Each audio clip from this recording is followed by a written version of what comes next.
الشيطان اللعين الرجيم بسم الله الرحمن الرحيم الحمد لله والصلاة والسلام بسم الله الرحمن الرحيم وما آتاكم الرسول فخذوه وما نهاكم عنه فانتهوا. جمعہ کے خطبے میں دو آیاتیں میں نے پڑھی. پہلی آیت کی اطاعت کی، اللہ کی اطاعت کرو، اللہ کے رسول کی اطاعت کرو، اولي الامر کی اطاعت کرو، اور یہ تفسیر بیان ہو چکی ہے. دوسری اللہ ارشاد فرما رہا ہے وما آتاکم الرسول فخذوه وما نهاكم عنه فانتهوا.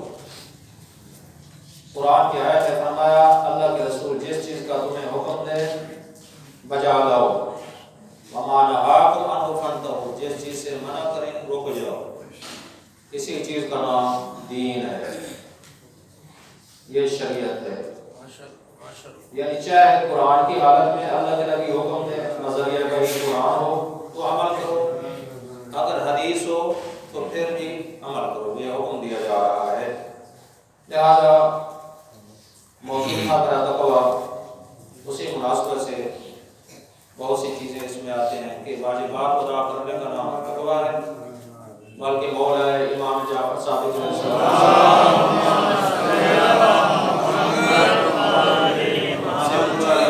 مولا تقویٰ کس چیز کا نام ہے؟ مولا نے دو جملے ارشاد فرمائے. تقویٰ فرمایا واجبات کو ادا کرنے کا نام اور حرام کاموں سے رکنے کا نام تقویٰ ہے. اللہ یعبدک حیث امرک ولا یراک حیث نہاک. جہاں حکم آ جائے، حکم الہی آ جائے، وہاں سر تسلیم خام کر دو، قبول کرو. جہاں نہیں آ جائے، جہاں منع کیا جا رہا ہو، ان کاموں سے رک جاؤ. اسی چیز کا نام کیا ہے؟ تقویٰ ہے. جیسا کہ میں نے عرض کیا کہ بدن ہمارا پاک ہوگا، روح ہماری پاک ہوگی، تو پھر یہی ہستیاں ہماری روح کو پاک کرنے کے لیے آئی ہیں. جھوٹ ہے تو اجتناب کرنا پڑے گا، یہ روح کی بیماری ہے. روح کی بیماری جھوٹ بولنا ہے، روح کی بیماری غیبت کرنا ہے، روح کی بیماری چوری ہے، روح کی بیماری وعدہ خلافی ہے، روح کی بیماری امانت میں خیانت ہے، روح کی بیماری حسد ہے، روح کی بیماری بغض ہے، روح کی بیماری رشوت ہے، روح کی بیماری شراب ہے، روح کی بیماری تکبر ہے، روح کی بیماری طمع ہے، روح کی بیماری حرص ہے، روح کی بیماری جاسوسی ہے، روح کی بیماری تانا زنی ہے، روح کی بیماری ظلم ہے، روح کی بیماری کسی کا مال غصب کرنا ہے، روح کی بیماری زنا ہے، روح کی بیماری رقص ہے، روح کی بیماری شراب ہے. یہ روح کی بیماریاں ہیں. اگر روح کی بیماری سے اجتناب ہوگا تب تزکیہ نفس ہوگا، ورنہ نہیں ہے. یہ فلسفہ ہے، یہ مقصد ہے کہ ہماری روح کو پاک کرنے کے لیے 14 ہستیاں ہیں. اگر ہم نے ابدی زندگی گزارنی ہے ان چیزوں سے ہمیں، تو قرآن میں یہی ہمیں حکم دیا جا رہا ہے کہ ہماری خلقت کا مقصد بھی تقویٰ ہے، ہماری عبادت کا مقصد بھی تقویٰ ہے، حج کرنے کا مقصد بھی تقویٰ ہے، زکوٰۃ دینے کا مقصد بھی تقویٰ ہے، معیار فضیلت بھی تقویٰ ہے. اور یہی ارشاد فرمایا یا ایھا الناس اعبدوا ربکم الذی خلقکم والذین من قبلکم لعلکم تتقون. اے لوگو اپنے رب کی عبادت کرو جس نے تم سب کو پیدا کیا ہے. فقط تمہارا خالق نہیں ہے، نباتات کا خالق وہی ہے، جمادات کا خالق وہی ہے، زمین کا خالق وہی ہے، آسمان کا خالق وہی ہے.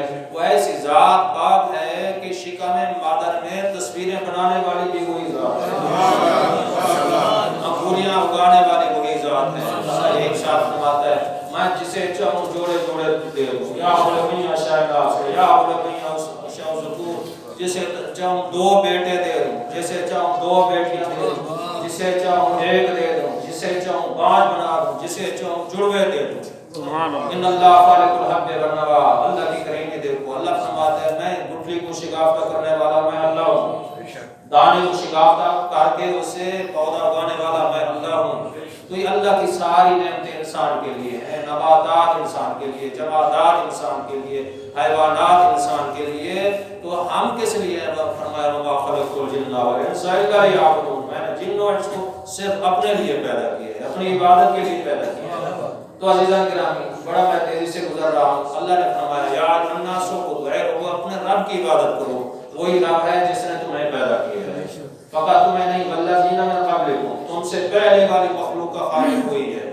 اول خالق کا کوئی، اول مخلوق کا خالق کوئی اور نہیں ہے، اول مخلوق کا خالق یعنی محمد وال محمد کا خالق بھی وہی ہے، محمد وال محمد کا رب بھی وہی ہے، اور ہمارا رب بھی وہی ہے، قیامت تک کے لیے رب وہی ہے، اور رب نہیں ہے۔ رب العالمین، جب قرآن نے کہا رب العالمین، عالمین کا رب وہی ہے، تو فرمایا کیوں خلق کیا ہے؟ لعلکم تتقون، تاکہ متقی بن جاؤ۔ خلقت کا مقصد قرآن کی واضح آیت کہہ رہی ہے تقویٰ ہے، خلقت کا مقصد تقویٰ ہے، تو فرمایا عبادت اسی آیت میں ہے، عبادت کا مقصد بھی تقویٰ ہے۔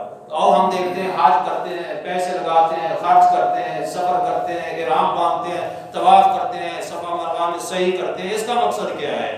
اس کا مقصد قرآن میں اللہ نے ارشاد فرمایا فَإِنَّهَا مِن تَقْوَى الْقُلُوبِ، یہ جو حج کرتے ہو، سفر کرتے ہو، یہ تمہارے دلوں کا تقویٰ ہے، حج تمہارے دلوں کا تقویٰ ہے۔ اور ہم دیکھیں روزہ کیا ہے؟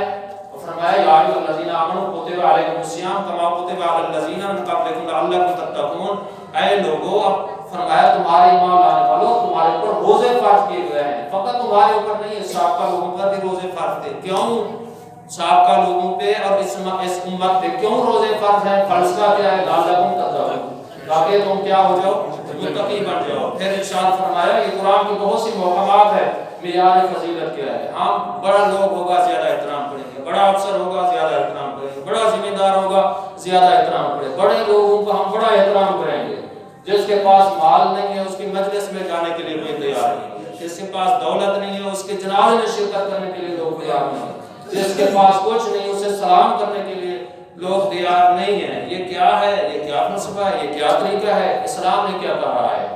اسلام یہ کیا؟ سورہ حجرات کیا ہے؟ یا ایھا الناس انا خلقناکم من ذکر و انثی وجعلناکم شعوبا وقبائل لتعارفوا ان اکرمکم عند اللہ اتقاکم ان اللہ علیم خبیر۔ اللہ کے نزدیک کون مکرم ہے؟ اللہ نے فرمایا میں نے تمہیں جوڑا جوڑا پیدا کیا ہے، مرد عورت پیدا کیا ہے، فرمایا تمہارے قوم و قبیلے قرار دیے، لتعارفوا تاکہ تمہاری پہچان ہو سکو کہ فلاں پٹھان ہے، فلاں افغان ہے، فلاں ملک ہے، فلاں فلاں ہے، پتہ چل جائے، پہچان ہو جائے، شناخت کارڈ بن جائے، کارڈ بننا ہو جائے کہ یہ کس کا بیٹا ہے، کس کا نام ہے۔ نام مختلف ہوں گے، اس لیے تمہارے اللہ نے کیا کیا ہے؟ تمہیں جوڑا جوڑا پیدا کیا ہے تاکہ تم پہچانے جا سکو۔ اللہ فرماتے ہیں یہ چیز معیار نہیں ہے میرے نزدیک، ان اکرمکم عند اللہ اتقاکم، کسی کو گورے کو عربی کو اجمی پر، گورے کو کالے پر، کالے کو کسی اور پر، عربی کو اجمی پر، اجمی کو عربی پر، اور مالدار کو غیر مالدار پر، کوئی فوقیت نہیں ہے۔ اللہ کے نزدیک وہی مکرم ہے، وہی محترم ہے، وہی صاحب عزت ہے جو سب سے زیادہ پرہیزگار ہے۔ یہ معیار ہے، مال دولت معیار نہیں ہے، بڑا چھوٹا ہونا معیار نہیں ہے، حسین ہونا معیار نہیں ہے، مال کی وجہ سے، منصب کی وجہ سے یہ ساری برتری ہونا معیار نہیں ہے۔ کچھ بھی نہ ہو، صاحب تقویٰ ہو، اہل بیت کا سچا غلام ہو، اللہ کے نزدیک وہی مکرم ہے، وہی مکرم ہے۔ اور کوئی معیار ہم بڑھا چکے ہیں، غریب کی کیا ہے؟ کل خان یہ تو جانے کے لیے تیار نہیں، مجلس کروائے تو جانے کے لیے تیار نہیں ہے۔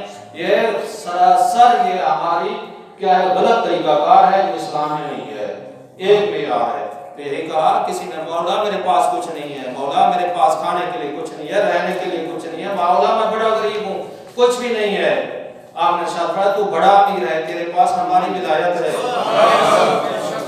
تو بڑا مالدار ہے، بڑا دولت تیرے پاس ہے، کچھ نہیں ہے نا، لباس نہیں ہے، میں ہماری محبت اگر سینے سے کوئی کہے میں دنیا کی سلطنت تجھے دیتا ہوں، مال دولت تجھے دیتا ہوں، اہل بیت کی محبت سینے سے نکال دے، کیا تو نکال دے گا؟ مولا کہتے یہ ہو بھی نہیں سکتا، مر جاؤں گا لیکن ایسا سودا نہیں کروں گا۔ مولا نے فرمایا تو غریب کیوں کہتا ہے میں غریب ہوں؟ تو تو بڑا امیر ہے۔ یہی عرض کر رہا ہوں، معیار فضیلت کیا ہے؟ تقویٰ ہے۔ پھر ارشاد فرمایا کہ حج جو ہے نا، حج تمہارے دلوں کا تقویٰ ہے۔ ان اولیاء الا المتقون، اور اللہ کے ساتھ دوستی رکھنے والے اہل تقویٰ ہیں۔ اللہ کے دوست کون ہیں؟ اہل تقویٰ۔ ان اللہ یحب المتقین، اللہ جن کے ساتھ دوستی رکھتا ہے وہ کیا ہے؟ متقی۔ سبق کر لیجیے۔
عمل کرنا چاہتا ہوں تو یہ کیا ہے؟ تقویٰ اسی چیز کا نام ہے۔ فرمایا ان اولیاء الا المتقون، اللہ کے ساتھ جو دوستی لگاتے ہیں ان کے لیے شرط کیا ہے؟ تقویٰ۔ اللہ کے ساتھ دوستی لگانے والے نہیں ہو سکتے مگر کون ہوں گے؟ متقی پرہیزگار۔ ان اللہ یحب المتقین، اللہ کی دوستی لگاتا ہے یحب المتقین، متقی پرہیزگار لوگوں کے ساتھ۔ اور ہم دیکھتے ہیں ہدی للمتقین، قرآن صرف متقی پرہیزگار لوگوں کے لیے ہدایت ہے۔ فرمایا انما یتقبل اللہ من المتقین، تمہارے تمام اعمال اہل متقی پرہیزگار کے قبول ہیں، نماز، زکوٰۃ، عبادات، سوائے اس کے اللہ فرماتے ہیں میں اعمال قبول نہیں کروں گا مگر کروں گا تو کن لوگوں کے؟ صاحب تقویٰ لوگوں کے۔ سجدہ قبول ہے، عبادت قبول ہے، نماز قبول ہے، سارے اعمال قبول ہیں، کیا ہے؟ اہل تقویٰ کے۔ انما یتقبل اللہ من المتقین، اللہ اعمال قبول کرتا ہے کن لوگوں کے؟ صاحب تقویٰ لوگوں کے لیے۔ پھر فرمایا وَأُزْلِفَتِ الْجَنَّةُ لِلْمُتَّقِينَ، جنت کو قریب کیا گیا، جنت بالکل قریب ہو چکی ہے۔ یہاں سے روح نکلے گی تو آگے سسٹم شروع ہو جائے گا، جنت والا آسائش اسے کچھ ملنا شروع ہو جائے گی، ملی ہوئی ہے جنت، قرآن کیا جاتا ہے، کسی شہر کا قول نہیں ہے۔ تو فرمایا جنت ملی ہوئی ہے کس کے ساتھ؟ صاحب تقویٰ لوگوں کے لیے، جنت بالکل قریب ہے۔ تو فرمایا والعاقبۃ للمتقین، انجام خیر ہے تو صاحب تقویٰ لوگوں کے لیے۔ تقویٰ اسی چیز کا نام ہے، واجبات کا ادا کرنا اور حرام کاموں سے روکنا۔ تو آخری فرمان میں اکثر بیان کرتا رہتا ہوں اور اس کا ترجمہ آپ کی خدمت میں بیان کرنے لگا ہوں۔